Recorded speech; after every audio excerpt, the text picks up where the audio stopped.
మా ఛానల్ని ఇప్పటివరకు ఎవరైనా సబ్స్క్రైబ్ చేసుకోని వాళ్ళు ఉంటే తప్పకుండా చూపిస్తున్నట్టు ఇట్లా సబ్స్క్రైబ్ చేసుకోండి.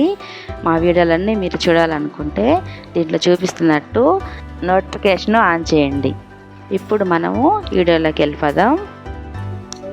హాయ్ అండి, వెల్కమ్ టు తెలుగింటి వంటలు. ఈరోజైతే దోసకాయ ఎండు చేప అండి, సూపర్గా వచ్చింది.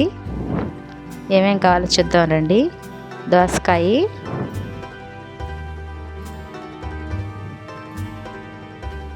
ఎర్రగడ్డలు, పచ్చిమిర్చి, టమాటాలు,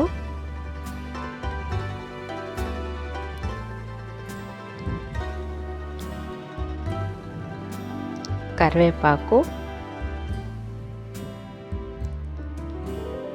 ఇవి తాలింపు పెట్టడానికండి. కొంచెం ఆవాలు, జీలకర్ర, మెంతులు, ఎండు చేపలు. స్టవ్ వెలిగించి బౌన్ పెట్టుకొని నూనె వేసుకొని కొంచెం అది వీటెక్కాక ఫస్ట్ మనము ఆవాలు ఉన్నాయి కదండి, మెంతులు, ఆవాలు, జీలకర్ర ఇవి వేసుకోవాలండి. ఈ ఆవాలు, మెంతులు, జీలకర్ర ఫస్ట్ వేసేసి మనం తర్వాత ఎండు చేపలు కానీ వేసామంటే ఆ ఎండు చేప వాసన అనేది మనకి అస్సలు నీసు వాసనగా అస్సలు రాదండి. ఇట్లా కరివేపాకు ఇవన్నీ వేసాక అప్పుడు ఎండు చేపలు వేసుకోవాలి. స్టార్టింగ్ ఎండు చేపలు వేసుకున్నామంటే మనకి ఆ ఎండు చేపల వాసన వేరేగా ఉంటుంది కదా, అట్లా కాకుండా ఇది చేపల పులుసు లాగే ఉంటుందండి. మనం మామూలుగా చేపల పులుసు చేస్తాం కదా, అట్లా చాలా టేస్ట్గా ఉంటుంది. ఫస్ట్ అయితే మెంతులు, ఆవాలు, జీలకర్ర, కరివేపాకు వేసి అది బాగా కొంచెం దోరగా వేయించుకున్నాక అప్పుడు వేగిపోయాక ఆ ఎండు చేపలని దాంట్లో వేసేసుకోవాలి. అవన్నీ ఎండు చేపలు కూడా కొంచెం బ్రౌన్ కలర్ వచ్చే వరకు వేయించుకోవాలండి బాగా.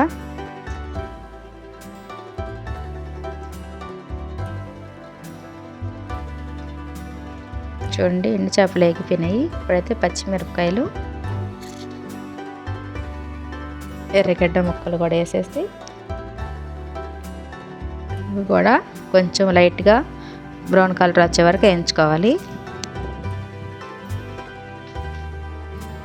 ఎండు చేపలు అయితే బాగా ఫస్ట్ వేగిపోయాయి కాబట్టి ఇప్పుడు మనం ఎర్రగడ్డ ముక్కలు వేసి ఇట్లా గంటతో తిప్పినా ఇవేం విరగవండి, బాగా వేగిపోయినాయి కాబట్టి. చాలా మంది అయితే ఇట్లా వేయించుకోరు, పులుసులో కూరలో మధ్యలో వేసేస్తుంటారు కడిగి. అట్లా కాకుండా ఇట్లా చేసుకోండి, చాలా టేస్ట్గా ఉంటుంది.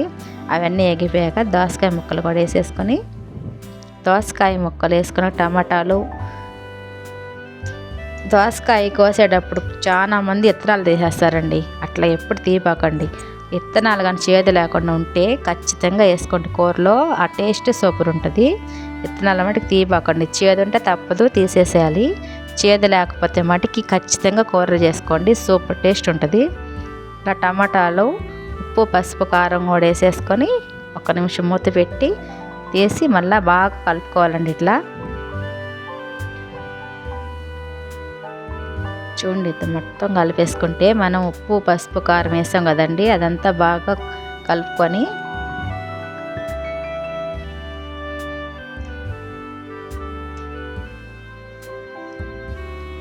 ఒక నిమిషం మళ్ళీ మూత పెట్టుకుంటే బాగా మగ్గిపోద్దండి. చూడండి, మగ్గిపోయి దోసకాయలో నీరు ఉంటుంది కదండి, అదంతా వచ్చేస్తుంది మనకి. దీంట్లో ఎక్కువ పోయక్కర్లేదండి, నీళ్ళు కొంచెం పోసుకున్నామంటే సూపర్గా వచ్చేస్తుందండి మనకి ఆ కూర అయితే. దోసకాయ ఎండు చేప చాలా టేస్ట్గా ఉంటుందండి. ఎవరైనా ఎండు చేప ఇష్టం ఉన్న వాళ్ళు కానీ ఉండుంటే ఇట్లాగ చేసుకొని తినండి, అసలు తింటా ఉంటే ఇంకా తినాలనిపిస్తుంది మనకి, అంత టేస్ట్గా ఉంటుంది. టేస్టీ దోసకాయ ఎండు చేప అయితే రెడీ అయిపోయిందండి. ఇంకా రెడీ అయిపోయింది కాబట్టి కొత్తిమీర వేసేసి దించేసుకోవడమే.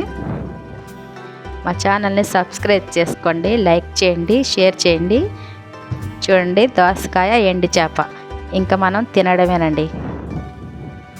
ఇంకేడివేడి అన్నంలో ఈ దోసకాయ ఎండు చేప వేసుకుంటే సూపర్గా ఉందండి నిజంగా. అసలు నాకైతే ఎప్పుడెప్పుడు కూర రెడీ అయిద్దా అనిపించింది. నాకు చాలా ఇష్టం అండి దోసకాయ ఎండు చేప, సూపర్ ఉంటుంది. ఎవరైనా ఇష్టపడతారు, ఇట్లాగే చేసుకోండి.